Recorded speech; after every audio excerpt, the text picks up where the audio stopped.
계속해서 신년 들어서 교회의 표를 따라서 말씀을 계속 전하고 있습니다. 2026년 교회의 표어는 전도할 문을 열어주사 그리스도의 비밀을 말하게 하소서입니다.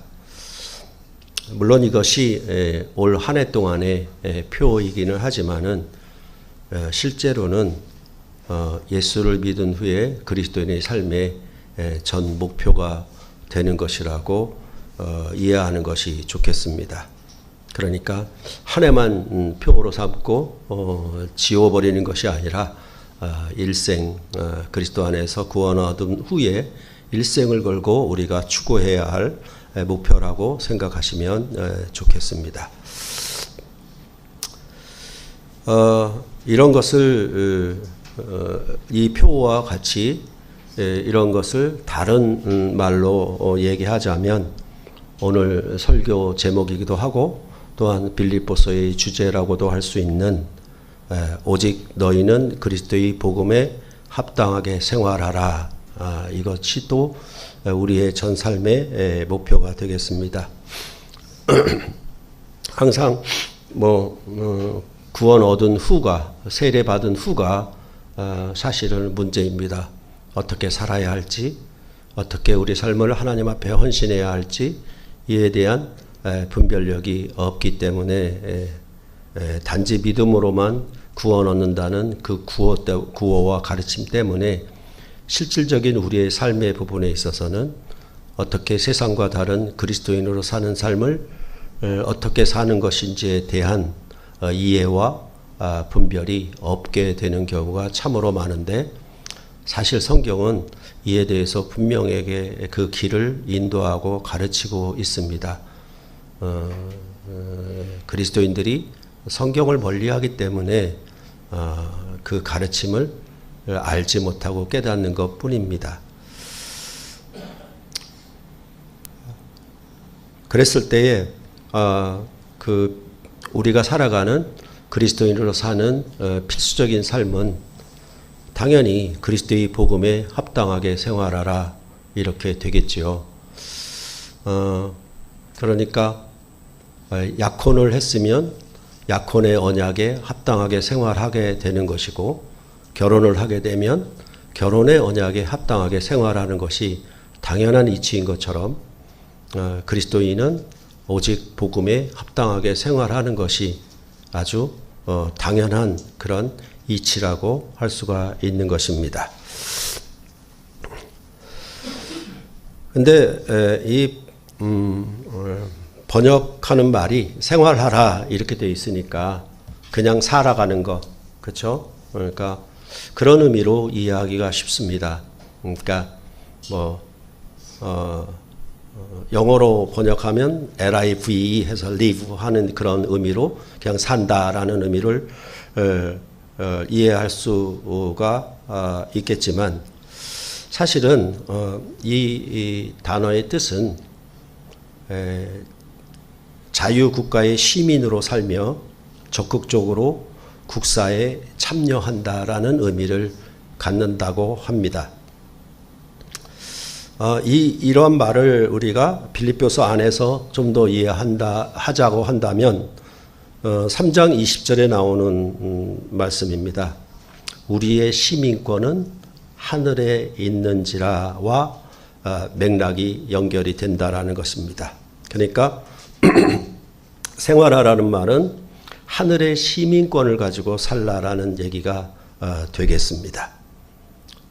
이것은 물론 3장 19절에 나오는 땅의 일을 생각하며 생활하는 자와 반대, 즉 대조적인 의미로 말하고 있는 것입니다.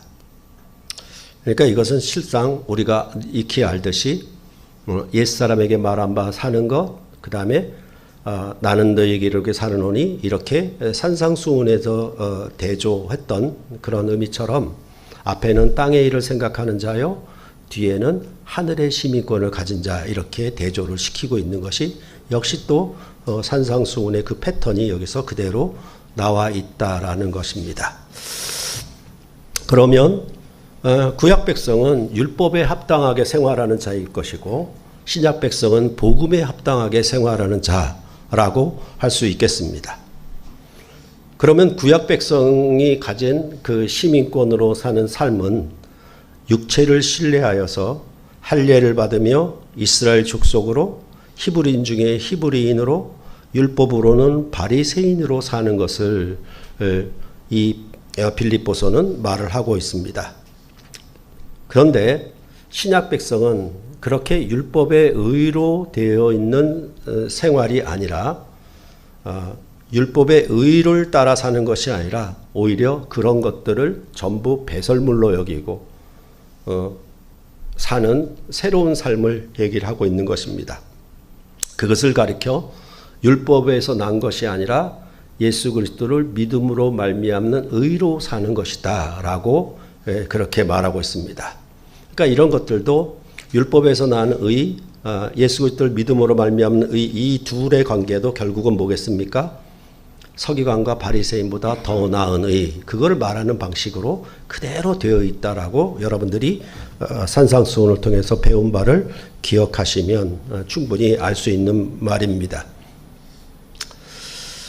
그랬을 때 문제는 뭐냐 하면 오직 믿음을 강조해서 믿기만 하면 구원을 얻어 천국에 간다는 것은 믿음으로 말미암는 의를 말하는 이 빌립보서의 얘기는 절대 아닙니다. 사도 바울은 믿음으로 말미암아 하나님께로부터 난 의에 대해서 3장 10절과 11절에 부연 설명을 하고 있습니다. 빌립보서 3장 10절과 11절을 보시겠습니다. 함께 읽도록 하겠습니다. 3장 10절과 11절. 내가 그리스도와 그 부활의 권능과 그 고난의 참여함을 알고자 하여 그의 죽으심을 본받아 어떻게 해서든지 죽은 자 가운데서 부활에 이르려 하노니 라고 말하고 있습니다. 그러니까 예수 그리스도를 믿음으로 말미암아 의를 얻은 것은 이제 시작이죠. 마치 결혼해서 새 가정이 출발하는 것처럼. 그러면 그 결혼한 가정이 새로운 가정을 이루어 어떤 목표에 달려가려고 하는 것처럼 사도 바울은 뭐라고 얘기하냐면 믿었으니까 구원이다라는 방식으로 얘기를 하지 아니하고 여기 말하는 것처럼 그 그리스도의 부활의 권능과 그 고난의 참여함을 알고자 하여 그의 죽으심을 본받아 어떻게 해서든지 죽은 자 가운데서 부활에 이르려 하는 목표를 가지고 산다라고 얘기를 하고 있다라는 사실입니다. 그래서 그 목표를 위해 달려가고 있다는 것에 대하여 또 3장 12절 이하에 계속 말해주고 있습니다. 내가 이미 얻었다 함도 아니요 온전히 이루었다 함도 아니라 믿음만이면 끝나는 문제가 아니다라는 얘기를 하고 있는 겁니다. 오직 내가 그리스도 예수께 잡힌 바 된 그것을 잡기 위해서 지금도 달려가고 있다라고 말을 하고 있고 그 뒤에 나오는 얘기는 앞날의 표대를 향하여 부르심의 상을 받기 위하여 지금도 분투하고 있다라는 방식으로 바울은 얘기를 하고 있는 것입니다. 그러므로 참으로 교회가 이 그리스도의 비밀을 말하는 것에 대한 당연한 사명감을 우리로서는 마땅히 가져야 하는 것입니다. 성경의 가르침과 완전히 어긋나 있기 때문에 그것에 대해서 여러분과 저는 경각심을 가질 뿐만 아니라 이에 대한 그리스도의 비밀을 말해야 하는 어떤 사명감이 우리 안에 늘 있어야 한다라는 사실입니다. 그것에 대해서 바로 그 목표를 이룸에 대해서 우리가 주목해야 할 단어가 뭐냐 하면 바로 참여라는 말입니다. 사실 이 참여라는 단어는 빌립보서 전체에 걸쳐서 특히 앞부분과 뒷부분에 걸쳐서 서론과 결론에 이르는 부분에 있어서 여러 번 반복이 되고 있습니다. 그래서 1장에 보면은 빌립보 교회를 생각할 때마다 감사하며 간구할 때마다 기쁨으로 항상 간구함은 너희가 첫날부터 이제까지 복음을 위한 일에 참여하고 있기 때문이다 라고 1장 6절에 말을 해 주었던 것입니다. 그 복음에 대한 참여에 대해서 1장에서 말할 때에는 사도 바울이 빌립보 교회가 바울의 매임, 바울의 옥에 갇힘과 복음을 변명함과 확정함에 너희가 다 나와 함께 은혜에 참여한 자가 됨이라 라고 1장 7절에 말하고 있는 것입니다. 이러한 참여라고 하는 표현은 말씀드렸던 것처럼 빌립보서 끝부분에 가서도 또 반복이 되고 있습니다. 4장 14절과 15절을 한 번 더 보시겠습니다. 4장 14절 15절입니다. 이것도 함께 읽겠습니다.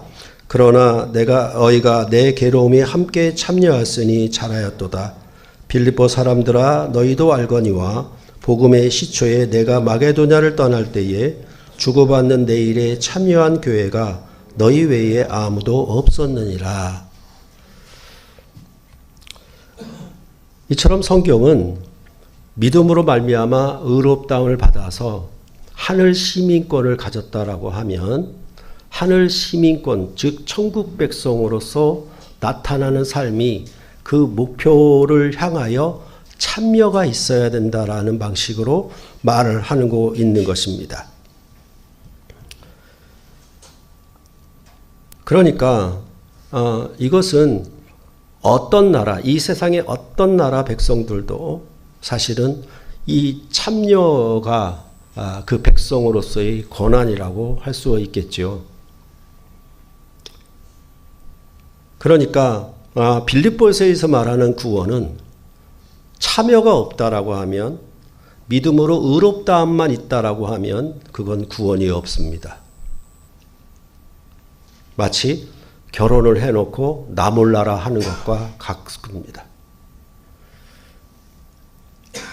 대한민국과 같은 세상 나라에서도 국민이라고 하면 그 국민의 참정권은 매우 중요한 권리 중에 하나입니다.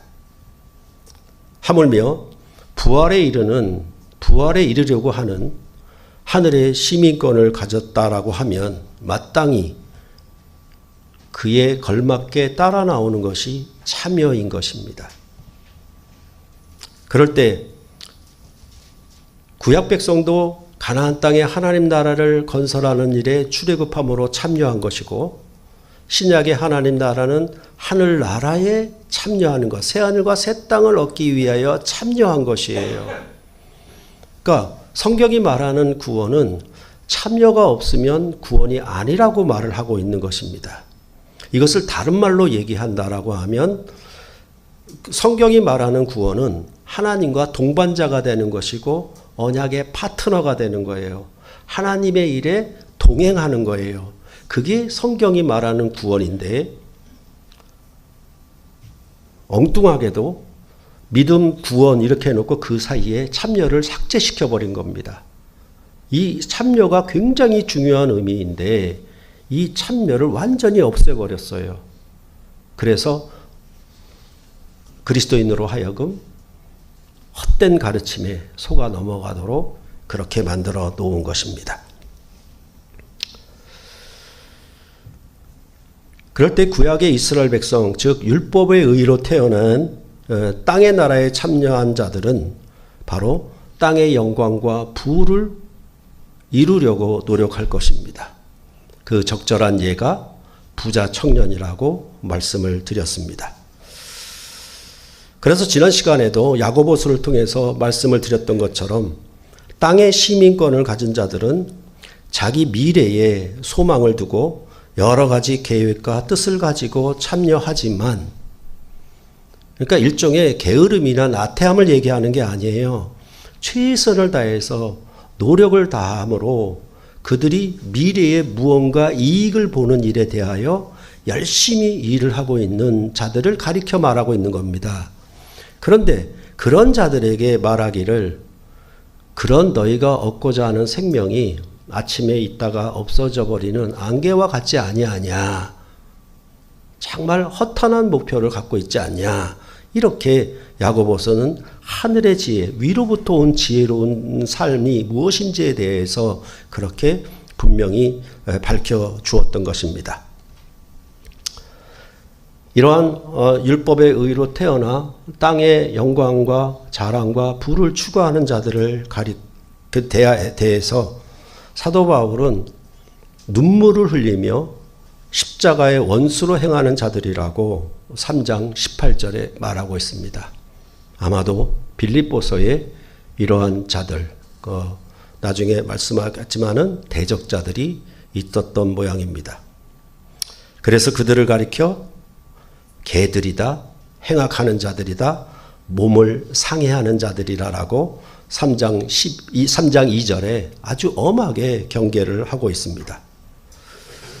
한마디로 세상에 속한 땅의 일의 영광과 자랑에 그들은 열심히 기를 쓰고 참여하는 것을 기뻐하지만 하늘나라의 시민권을 가진 자들로서 하늘나라에는 참여하기를 꺼리며 거절하고 기뻐하지 않는 자들이다라고 하는 것을 말하고 있습니다.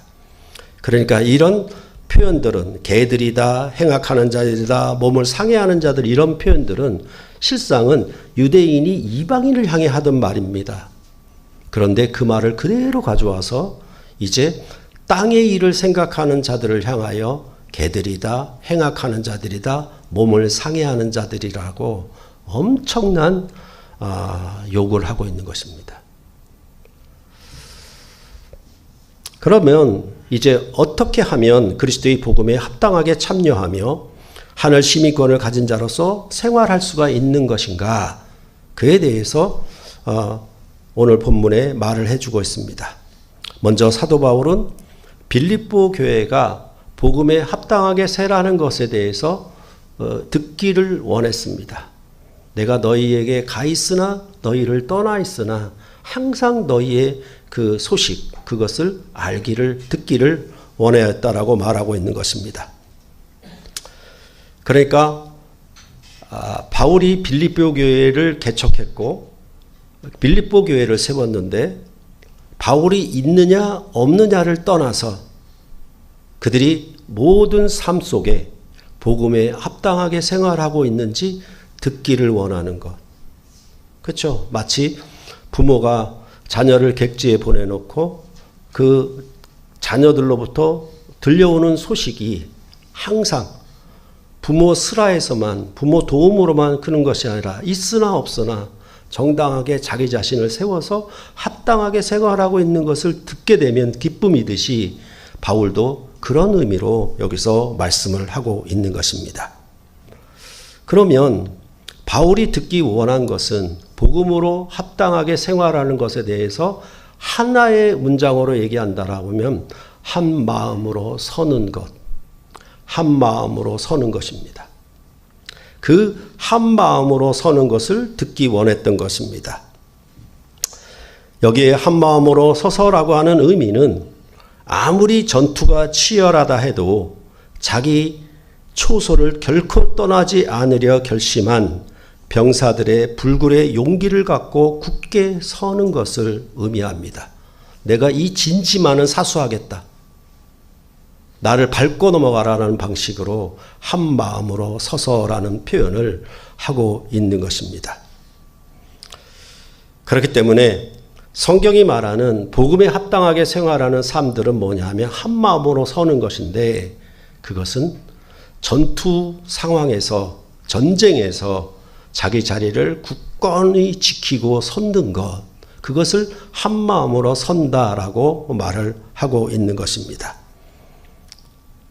우리가 그리스도의 비밀을 말한다라고 했을 때 그 참여하라고 하는 것은 하나님 나라를 세우는 일에 군대로 부름을 받은 것이라고 늘 말씀을 드렸지 않습니까? 그렇기 때문에 성경이 말하는 구원은 전투를 빼놓고 구원이란 있을 수 없습니다.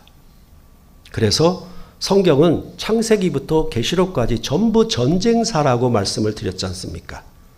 그런데 앞서 말씀드렸던 것처럼 믿기만 하면 참여 전쟁이 없게 만들었습니다. 그게 성경이 가르치는, 성경이 말하는 구원과 전혀 다른 그런 헛소리를, 헛된 가르침을 말하고 있는 것입니다. 성경에는 구약이나 신약이나 항상 대적자들이 있었다라고 말하고 있습니다. 그 대적자들과의 싸움에 승리해야 구원을 얻을 수 있었다라고 한결같이 말하고 있습니다. 우리가 살펴보았던 요한계시록에서도 아시아의 7교회가 그 교회를 향한 마지막 당부는 항상 이기는 자는 이라고 그렇게 표현을 했던 것입니다. 그럴 때 참으로 교회는 절간처럼 고요하고 조용하며 걷는 발소리나 숨소리조차 들리지 아니하는 그런 곳을 의미하지 않습니다. 교회는 전쟁터입니다. 그럴 때에 항상 자기 구원을 어떻게 설명하냐면 편안하고 안락하고 만사형통하고 아무런 변화가 없는 그런 아주 안정된 상태를 구원이라고. 그래서 교회에 가면 예배를 드리면 마음이 안정감, 편안함을 얻는다라고 말하는 방식, 그렇게 얘기하고 있는 것입니다. 아닙니다. 교회는 전투 현장입니다. 그것에 대해서 우리는 잘못된 가르침, 아마 절간의 가르침을 듣고 있는지도 모르겠습니다. 그러므로 성경이 말하는 구원은 자기 내면이 고요하고 명상에 빠지는 그런 구원을 말하고 있지 않습니다. 대적자들과의 싸움에 있어서 한 마음으로 굳게 서는 것, 그것을 분명히 말하고 있기 때문에 그렇습니다. 그러면 한 마음으로 선다라고 하는 것은 어떻게 하는 것이냐에 대해서 사도 바울은 그 뒤에 또 계속 설명을 해 나갑니다.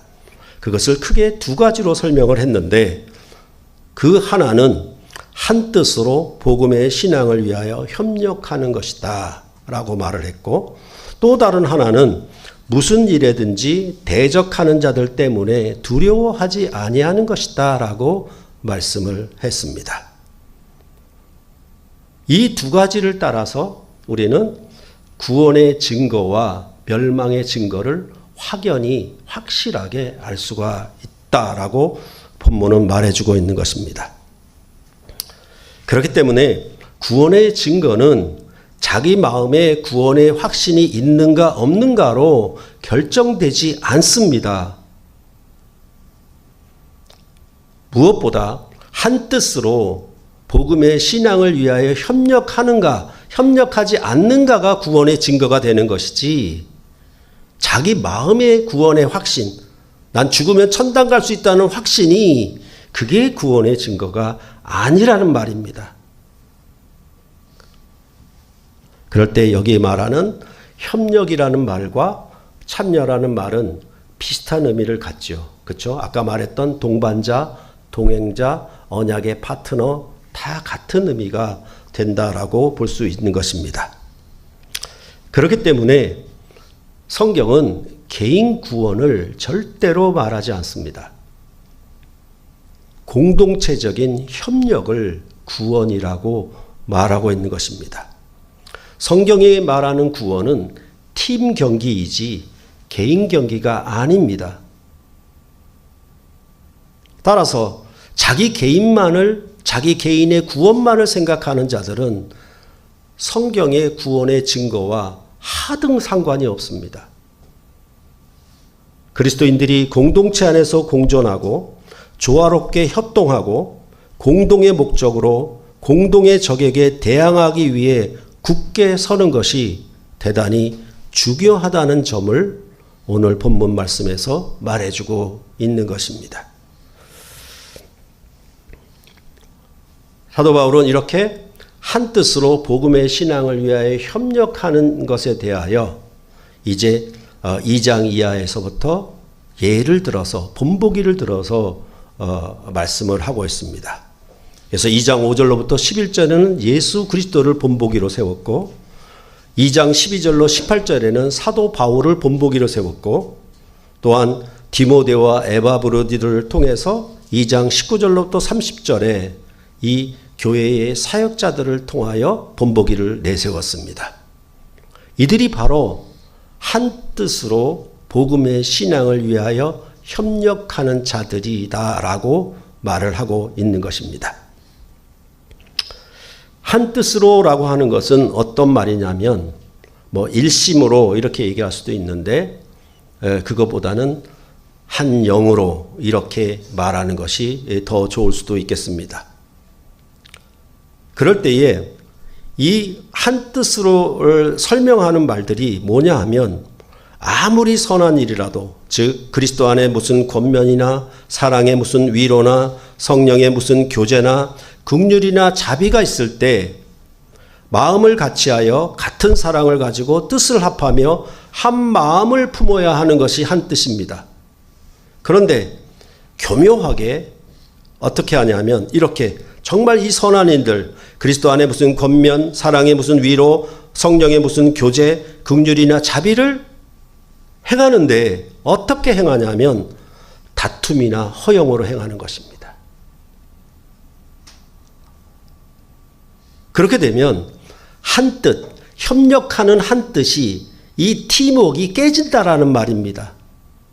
그러니까 결국은 뭐냐 하면 자기가 두드러지게 뛰어나게 누구보다 1등으로 누구 위에 군림해서 나는 이렇게 아름다운 봉사와 선한 행위를 행하지 않느냐라는 방식을 다툼이나 허영으로 드러내고 있다라고 하면 그건 한 뜻이 아니다.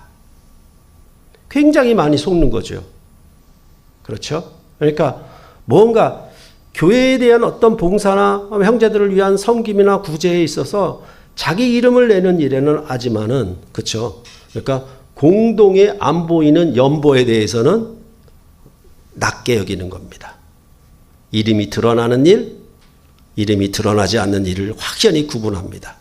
그렇죠. 그래서 저도 그랬습니다만은 청년 때에 후배들을 토요 모임 있고 나면은 그 가까운 재래시장 가서 냉면이라도 사주는 거. 근데 돈도 별로 못 벌었으면서 그것은 굉장히 열심히 했는데 연보는 아주 적게 했던 것입니다. 왜냐하면 그들로부터 선배로 인기를 얻기 위해서. 그게 바로 다툼과 허영이라는 말입니다. 그러면 한 뜻, 다 같은 마음을 가지고 한나의 사랑으로 뜻을 합하는 것에 대하여 깨지게 된다라는 것을 분명히 사도 바울은 가르치고 있는 것입니다. 그렇다면 그 한 뜻이라고 하는 것은 무엇이냐? 겸손한 마음이다라고 말을 해 주었습니다. 그 겸손한 마음은 뭐냐라고 얘기할 때 각각 자기보다 남을 더 높게, 더 낮게 여기는 마음입니다. 그게 바로 한 뜻으로 협력할 수 있는 좋은 의미라 될 수 있는 것입니다. 그래서 사도 바울은 그리스도께서 한 뜻으로 사람의 모양을 가지고 이 땅에 오셔서 자기를 낮추어 죽기까지 십자가에 복종하셨다라고 말을 하는 것입니다. 이 마음을 너희가 품어라. 한 뜻이 되려고 하면 그리스도의 마음으로 통일되게 일치되게 교회 공동체가 가지고 있어라. 그것은 바로 겸손한 마음이다. 어떤 겸손? 그가 하나님과 동등한 위치와 권리를 가졌음에도 불구하고 그거를 다 비워버리고 낮아져서 종으로 사람의 형체로 모양으로 오셔서 죄인을 위하여 십자가에 죽기까지 복종하신 그 낮추심, 그것이 교회가 한 뜻으로 함께하는 것이다 라고 분명히 예수 그리스도를 본보기로 제시한 것입니다.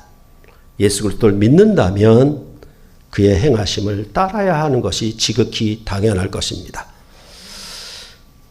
그랬을 때에 참으로 한 뜻이 되려고 하면 모든 원망과 시비가 없어야만 합니다.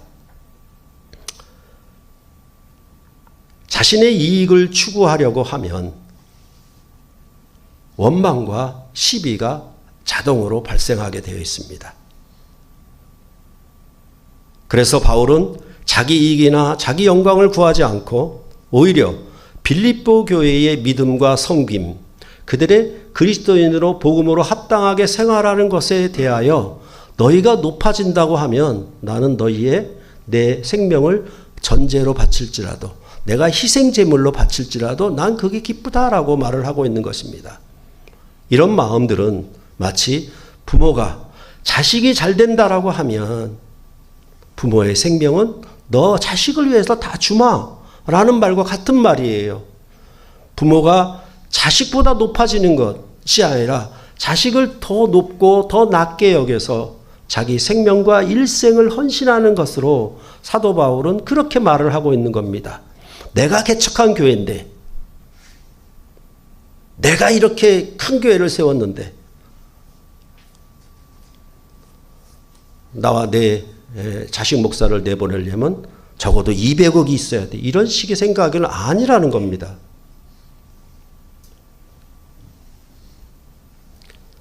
그것이 바로 뭐냐 하면 한 뜻입니다. 겸손한 마음. 바울이 그렇게 그 마음의 본보기를 보여준 것입니다. 또한 디모데는 교회의 사정을 진실하게 생각하는 자다라고 얘기하면서 그들이 다 자기 일을 구하고 그리스도 예수의 일을 구하지 아니하지만 디모데는 바울과 함께 복음을 위해 수고하였다라고 말하고 있는 것입니다. 이것이 바로 한 뜻으로 협력하는 것에 대해서 분명히 말해준 것입니다. 즉 디모데는 복음의 신앙을 위하여 협력하는 일에 그것에 방해가 되는 건 뭐냐 하면 자기 일을 구하고 그리스도 예수의 일을 구하지 않는 것, 이것이 한 뜻을 파괴시키는 것입니다. 자기 일만 중요하게 여기고 그리스도 예수의 일은 중요하게 여기질 않습니다. 세상 사람들과의 모임이나 약속이나 어떤 성공이나 뭔가 얻으려고 하는 일에는 중하게 여기지만 그리스도 안에 있는 형제들과의 모임이나 약속은 아주 소홀히 여기고 아무것도 아닌 것처럼 여기는 것을 의미합니다.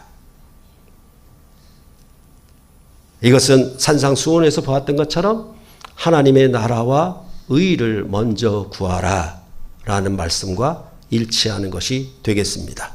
바로 이렇게 디모데는 자기 일을 구하지 않고 그리스도 예수의 일을 위하여 복음에 합력한 자였다라고 말해주므로 한 뜻으로 복음의 신앙을 위하여 협력하는 본보기가 뭔지에 대하여 사도 바울은 디모데를 예시로 제기하고 있는 것입니다. 그리고 에바브로디도는 빌립보 교회가 바울을 후원하기 위해 파송한 자였습니다. 아마도 빌립보 교회의 감독이나 집사가 되지 않았겠나 그렇게 짐작들을 합니다. 그런데 그 바울을 복음 사역에 협력하다가 죽을 병이 걸리고 말았습니다.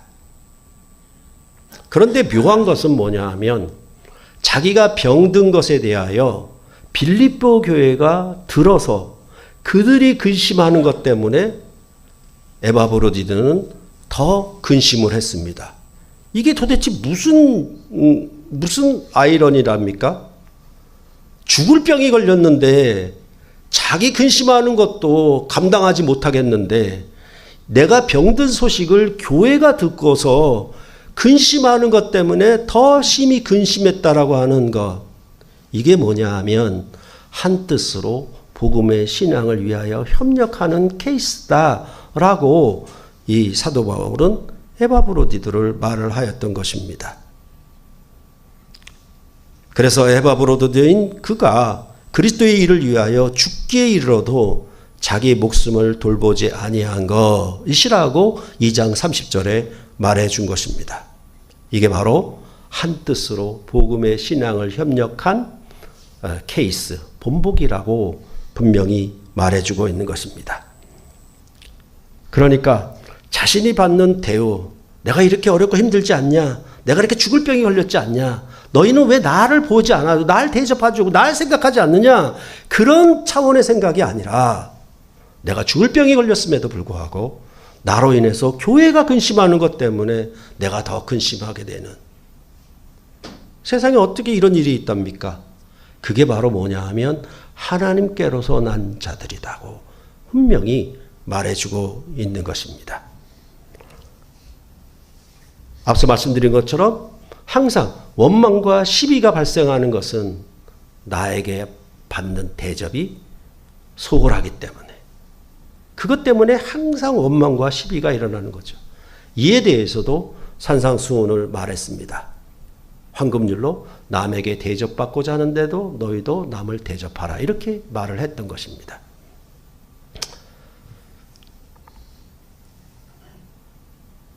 이런 자기의 받는 대우나 대접만 생각하는 자들에 비해서 바울이 본보기로 들은 이런 디모데와 에바브로디도는 이러와 같은 자들은 교회가 정말 주 안에서 영접해야 하며 또 존귀하게 여겨야 합니다. 왜냐하면 그들은 구원의 증거가 있는 자들이기 때문에 그렇습니다. 그러니까 신앙생활 하다 보면 방언한다라고 성령 받았다고 날뛰는데 전부 이런 마인드가 없어요. 이런 한 뜻이 없어요. 전부 다툼과 허영이나 원망과 시비로 가득 차서 누구 위에 1등 되는 거, 무사람의 첫째가 되려고 하는 방식으로 그렇게 변질시켜버리는 사람들이 너무나 많은 것입니다. 즉 다툼과 허영이 없이 원망과 시비가 없게 겸손한 마음으로 한 뜻이 되어 자기 일을 구하지 않고 그리스도의 일을 구함으로 복음의 신앙을 위하여 협력하는 자들이 바로 구원의 증거가 있는 자들로서 이들이 바로 하나님께로부터 난 하나님의 자녀들이다. 이렇게 빌립보서는 말하고 있는 것입니다. 이들을 가리켜 뭐라고 하냐면 세상에서 그들 가운데 빛들로 나타내는 자들이다. 즉 산상수훈이 말했던 세상의 빛이다 라는 말과 똑같이 사용을 하고 있는 것입니다. 왜냐하면 세상은 이런 사람들이 없기 때문에 그렇습니다. 그들은 육체를 신뢰하기 때문에 그렇습니다. 이게 바로 구원의 증거입니다. 내 마음에 구원의 확신이 있어요 라고 자기 스스로 그렇게 확신을 갖는 자들이 아니라 이렇게 한 뜻으로 복음의 신앙을 위하여 협력하는가, 그것이 바로 자기에게 구원의 증거가 된다라고 본문은 말해주고 있는 것입니다. 크게 두 번째로 한 마음으로 굳게 서는 자들은 무슨 일에든지 대적하는 자들 때문에 두려워하지 아니하는 자들입니다. 이것도 마치 우리가 신명기에서 보았듯이 가데스 바네아에서 출애굽한 이스라엘 백성들이 가나안 땅에 아낙 자손의 후예들이 있는 것을 보고 심히 무서워 떨은, 그래서 가나안 땅을 들어가기를 거역했던 그 케이스랑 거의 같은 것입니다. 이들에 대해서는 3장에 설명을 해주고 있습니다. 그런데 이들에 대한 적대감에 대하여, 즉 대적자들에 대한 적대감을 사도 바울은 묘한 수사법을 사용합니다. 3장 1절에서는 주 안에 있는 형제들에게는 기쁨과 애정이 가득 담긴 표현을 하고 있습니다. 내 사랑하는 형제들, 이렇게 표현을 하면서 정말 아끼고 사랑하는 애정이 충만한 표현을 해주고 있는 반면에 3장 2절에서는 개들, 행악하는 자들, 몸을 상해하는 자들, 이렇게 표현을 하고 있는 것입니다. 그러니까 이렇게 두 가지 부류의 삶을 극명하게 대조시킴으로 말미암아 결국은 뭐라고 얘기하냐면 이 개들과 행악하는 자들, 몸을 상해하는 자들의 그 혐오함과 그들에 관한 적대감을 극히 높이고 있는 것입니다.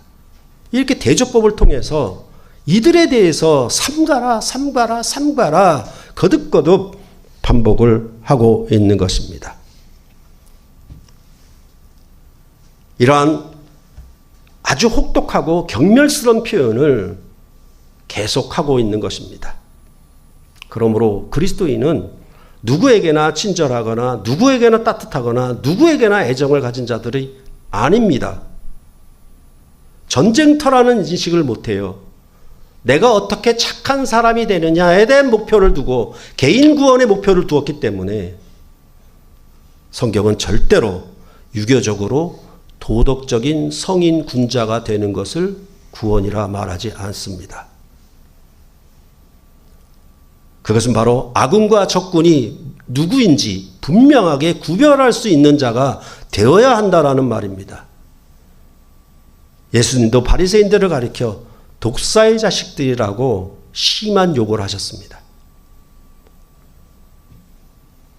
심지어 구약의 레위 자손들은 금송아지를 만들어 우상을 숭배한 자들에 대하여 그들이 자기 아들과 자기 형제임에도 불구하고 가차없이 칼을 들어서 그들을 엄하게 처벌하였던 것입니다.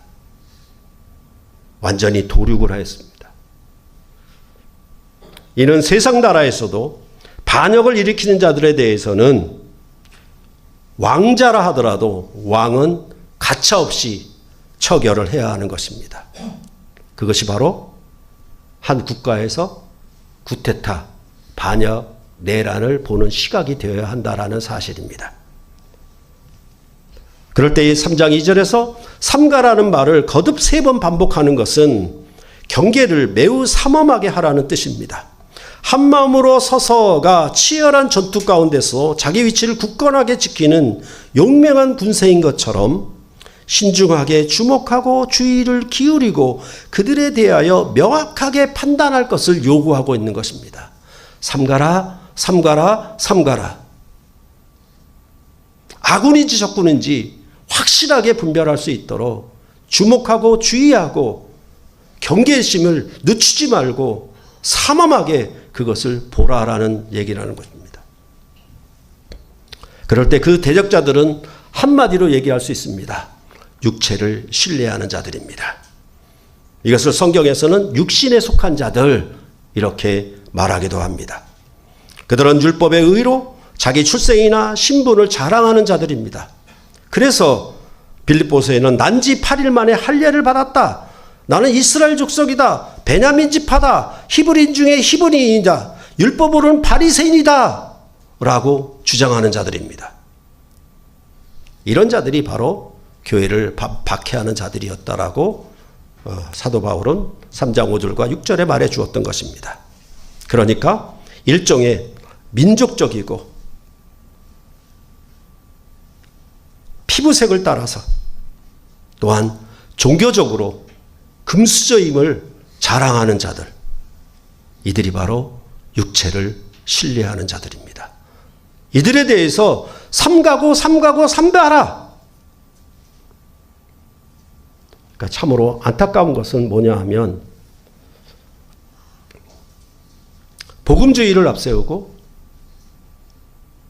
이방인들을, 이민 온 사람들을 차별하며 백인을 위한 나라를 세운다라고 주장하고 그 나라는 그 나라의 위대함을 부강함으로 설명하여서 마구 다른 나라를 짓밟는 방식으로 통치하는 자가 바로 육체를 신뢰하는 자들입니다.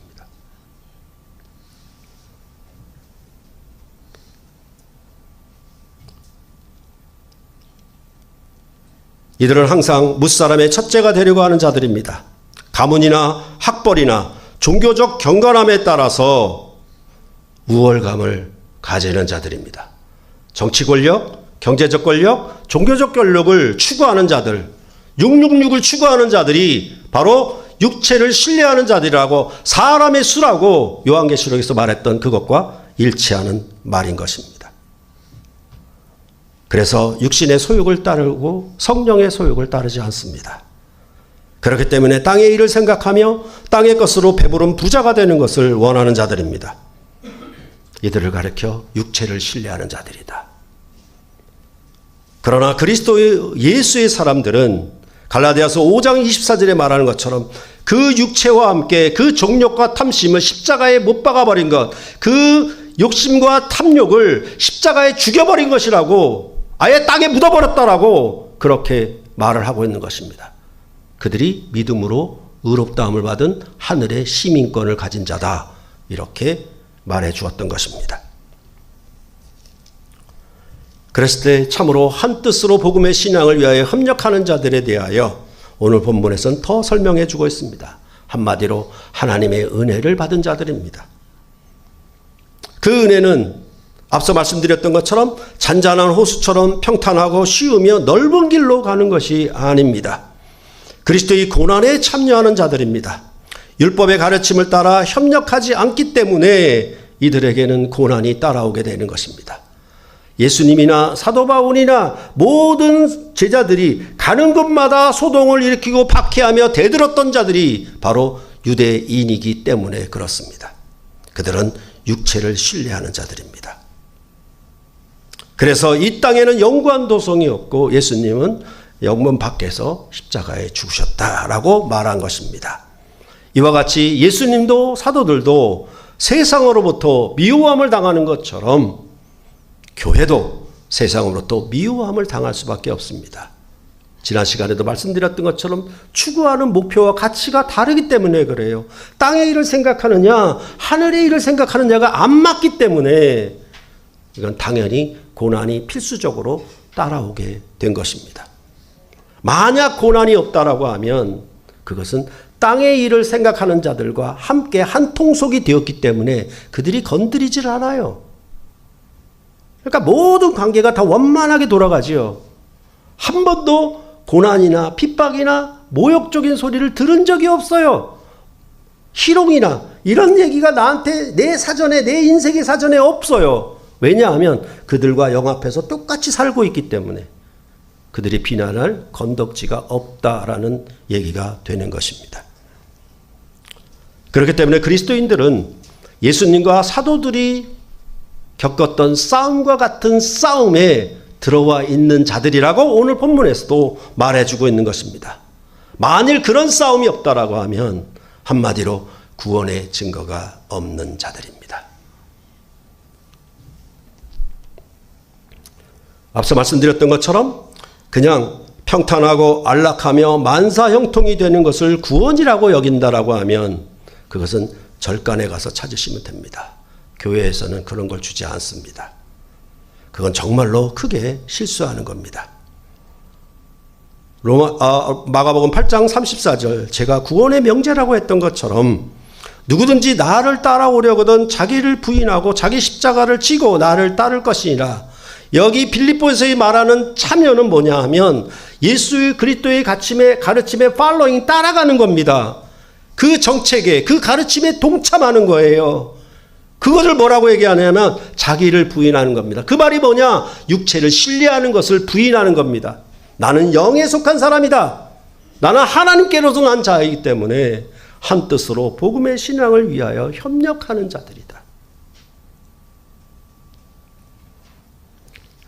그것이 바로 예수님을 본받고 사도들을 본받는 그리스도인의 삶이다.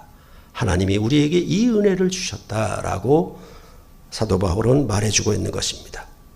헛되고 거짓된 대적자들과 싸우는 일에 우리는 그리스도의 비밀을 말하는 하늘 시민권을 가진 자로서 그리스도의 복음에 합당하게 생활하는 자로 부름을 받아 어떻게 해서든지 부활에 이르기 위하여 이전 것은 다 잊어버리고 앞날의 표대를 향하여 달려가는 히브리서에 보았던 지치지 않고 낙심하지 않고 피곤하지 않고 엄청난 고난과 박해에도 불구하고 그 끝까지 경주를 완성해내는 그런 그리스도인이 바로 구원의 증거 가운데 있는 백성들이다라고 빌립보서도 말해주고 있는 것입니다. 그렇기 때문에 교회가 여러 가지 고난이 있는 것은 당연한 일인 것입니다. 조금이라도 무슨 큰 소리가 나고 조금이라도 무슨 잡음이 나면은 이거 교회 아니야. 그건 절간입니다. 그게 아니라 교회 안에는 이렇게 대적자들이 육체를 신뢰하는 자들이 들어와 있기 때문에 그렇습니다. 그들이 한 뜻으로 복음의 신앙을 위하여 협력하는 일에 방해를 합니다. 회방을 하고 거스리고 대적을 하는 것입니다.